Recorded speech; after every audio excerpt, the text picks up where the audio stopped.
முன்னொரு காலத்தில் ஒரு செழிப்பான நாட்டை ஒரு முதிய மன்னர் ஆண்டு வந்தார். அவருக்கு பிறகு நாட்டை ஆள சரியான வாரிசில்லை. எனவே ஒரு போட்டியை அறிவித்தார். ஊரிலுள்ள அனைத்து குழந்தைகளுக்கும் ஒரு விதை வழங்கப்பட்டது. யார் இந்த விதையை நட்டு 6 மாதங்களில் மிக அழகாக வளர்த்து வருகிறார்களோ அவர்களே அடுத்த இளவரசன் அல்லது இளவரசி என்றார் மன்னர். கவின் என்ற சிறுவனும் ஒரு விதையை பெற்றுச் சென்றான். அவன் ஒரு அழகான தொட்டியில் மண்ணை போட்டு விதையை ஊன்றி தினமும் தண்ணீர் ஊற்றினான். ஆனால் 1 வாரமாகியும் செடி முளைக்கவில்லை. 1 மாதமாகியும் அந்த தொட்டியில் வெறும் மண் மட்டுமே இருந்தது.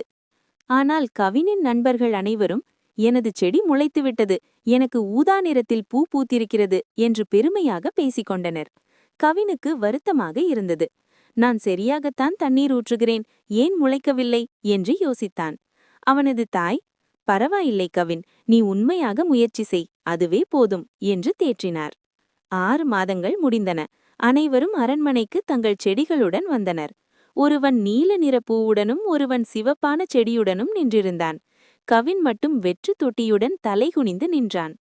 மன்னர் ஒவ்வொரு செடியாக பார்த்து கொண்டே வந்தார். இறுதியில் கவினிடம் வந்தார்.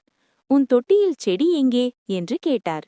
கவின் அழுது கொண்டே, மன்னா, நான் தினமும் தண்ணீர் ஊற்றினேன், ஆனால் செடி வளரவே இல்லை, மன்னித்து விடுங்கள் என்றான். மன்னர் கவினை தூக்கி அணைத்து கொண்டார். இவனே இந்த நாட்டின் அடுத்த இளவரசன் என்று அறிவித்தார்.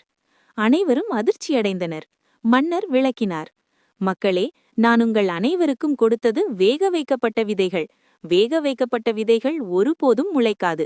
ஆனால் கவினை தவிர மற்ற அனைவரும் செடி முளைக்கவில்லை என்றதும் வேறு விதையை போட்டு வளர்த்து வந்து பொய் சொல்லியுள்ளீர்கள். கவின் ஒருவன் மட்டுமே செடி வளராவிட்டாலும் உண்மையாக இருந்தான். ஒரு நாட்டை ஆள திறமையை விட நேர்மையே முக்கியம் என்றார். நீதி, நேர்மை சில நேரங்களில் நம்மை தோற்று போனது போல காட்டலாம். ஆனால் இறுதியில் அதுவே நமக்கு மிகப்பெரிய வெற்றியை கொடுக்கும். உண்மையை சொல்ல ஒருபோதும் பயப்படக்கூடாது.